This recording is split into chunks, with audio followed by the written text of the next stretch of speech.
তিন ভাগ করতে হবে কুরবানির গোশত, এমন কথা রাসূল সাল্লাল্লাহু আলাইহি ওয়াসাল্লাম বলেননি। রাসূল সাল্লাল্লাহু আলাইহি ওয়াসাল্লাম বললেন, দেখো কুনতুন নাহাইতু আন লাহমিল আযাহি ফাওকা সালাসিন, আমি তোমাদেরকে কুরবানির গোশত 3 দিনের বেশি খেতে নিষেধ করছিলাম। কেন? মানুষ ছিল দরিদ্র, যাতে করে ধনী মানুষেরা গরিব মানুষকে দিয়ে দেয়। 3 দিন পরে তো খেতেই পারবো না, ফেলেই দিতে হবে, তাহলে দিয়েই দিই, সেই জন্যই আদেশ করেছিলাম। এখন ফাকুলু মা বাদালাকুম, খাও, যতদিন পারো ততদিন খাও। তখন মানুষ মনে করেছে তাহলে সামনে কুরবানি পর্যন্ত খাবো, তাই রেখে দিয়েছে। তাহলে তো আল্লাহ তো অন্তর জানছে, এভাবে করতে হবে না। তাহলে করতে হবে কিভাবে?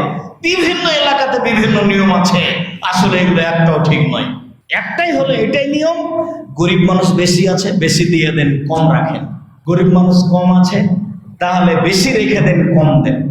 পরিস্থিতি অনুপাতে দিতে হবে, এটা আল্লাহ রাসূল বললেন। তিনি বললেন, খাও যেমন ভালো লাগে, অতে মোয়াদ্দা খেরো, দেও জমা রাখো, খাও দেও জমা রাখো। এই হলো 3টে। হিসাব করে খাবেন, হিসাব করে দিবেন, নিজের বিবেচনা অন্যের কাছে দিবেন না, এটাই হবে সবচেয়ে ভালো। সম্মানিত দিনী ভাই বোন, বলছিলাম বৈধ পয়সা দিয়ে আল্লাহকে সন্তুষ্ট করার জন্য কুরবানি করুন। বেশি কুরবানি করেন, করাই ভালো।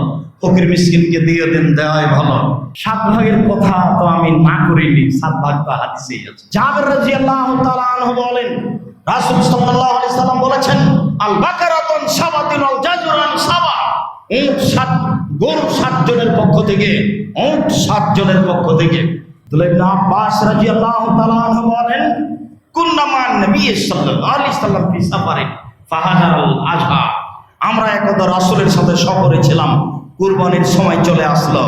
ফাস্তারাকনা ফিল বাঈরি আসারাতুন, আমরা উটে অংশগ্রহণ করলাম 10 জন।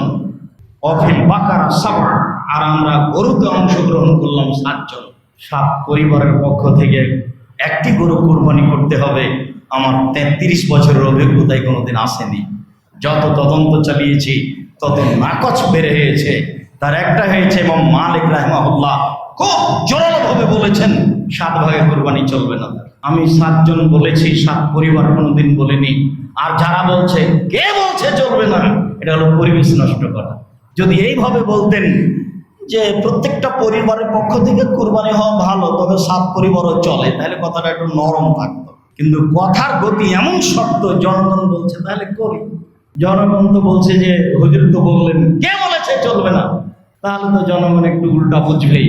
জনগণ যদি এভাবে বুঝতো, হুজুর বলতেন যে প্রত্যেকটা পরিবারের পক্ষ থেকে হওয়া ভালো, তবে 7 ভাগও চলে, তাহলে একটা পরিবেশ নরম থাকতো। কিন্তু বলার গতি তো খুব শক্ত।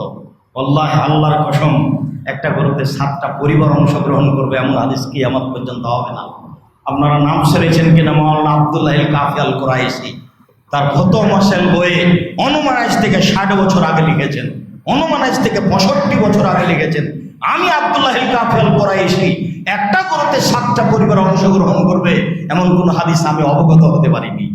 এনারা বড় আলেম ছিলেন, আমি সাধারণ মানুষ, তেমন লেখাপড়া জানি না, ভাঙাচোরা টুটাফাটা জানি।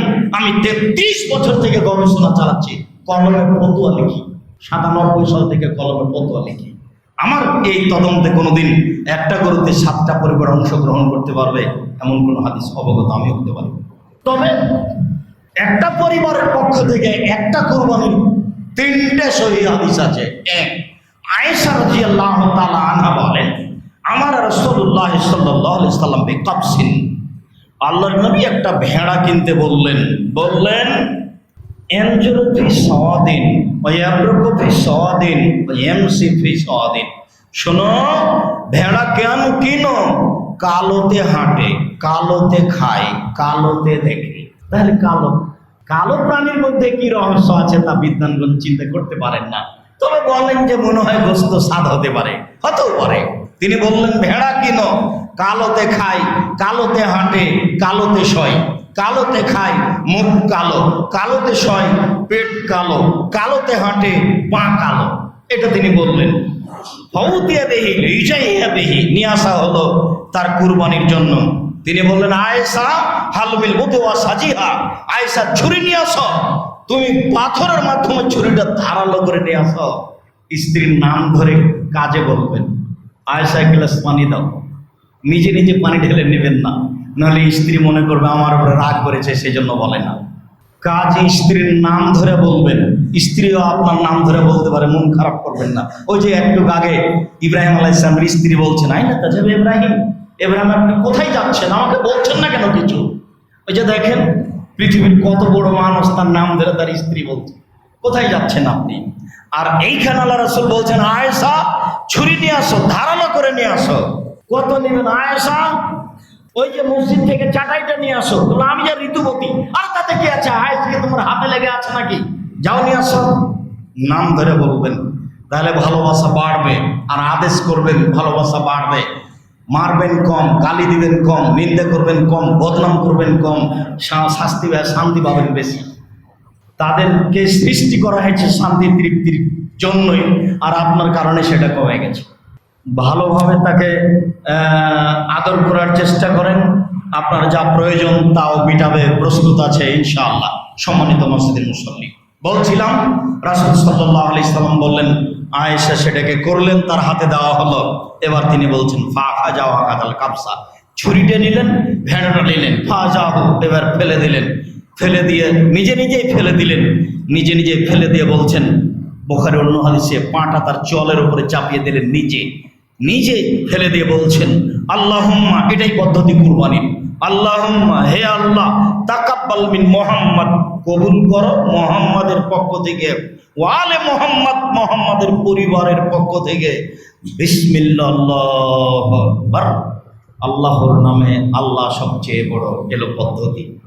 শুরু করবেন, ফেলে দিয়ে বলবেন, আল্লাহুম্মা তাকাব্বাল মিন মুহাম্মদ, আপনার নামটাই বলেন। আর আরবি না পড়লে, আল্লাহ আমার পক্ষ থেকে, আমার পরিবার পক্ষ থেকে কবুল করো, বিসমিল্লাহ।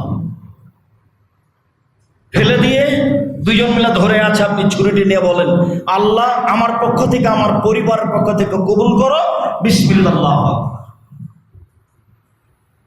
এরপরে মেখমুনে সোলাইম বলছেন যে আমরা বিদায় হজের সময় আরাফার মাঠে রাসূলের পাশে দাঁড়িয়েছিলাম।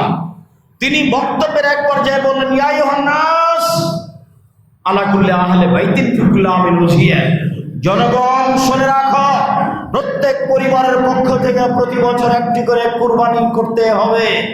জনগণ শুনে রেখো, প্রত্যেক পরিবারের পক্ষ থেকে প্রতি বছর একটি করে কুরবানি করতে হবে। এটা দেখেন আদেশ, পরিবারের পক্ষ থেকে একটা। আইয়ুব আনসারী রাদিয়াল্লাহু আতা ইবনে আব্দুর রহমান বলেন যে আমরা আইয়ুব আনসারীকে জিজ্ঞাসা করলাম, কাইফা কানাতিস সাহায়া ফি আহদি রাসূলুল্লাহ সাল্লাল্লাহু আলাইহি ওয়াসাল্লাম, আচ্ছা রাসূলের যুগে কুরবানি কিভাবে হতো একটু বলবেন? তখন বলছে, না কানা রাজুলুন ইজাহি আনহু বিশাতে ওয়া আহলে বাইতিহি, পরিবারের পক্ষ থেকে, ব্যক্তির পক্ষ থেকে রাসূলের যুগে একটা ছাগল ভেড়া কুরবানি করত। হয়তো মনে করো না, খাওয়াতেও খেত। রাসূলের যুগে পরিবারের পক্ষ থেকে, ব্যক্তির পক্ষ থেকে একটা ভেড়া কুরবানি করত, খেত খাওয়াতো। তাহলে তিনটি হাদিস সহি থাকলো, পরিবারের পক্ষ থেকে একটি প্রাণী কুরবানি হতে হবে। শতটা করেন, রাসূল সাল্লাল্লাহু আলাইহি সাল্লাম বিদায় হজে 100টি গরু কুরবানি করেছিলেন।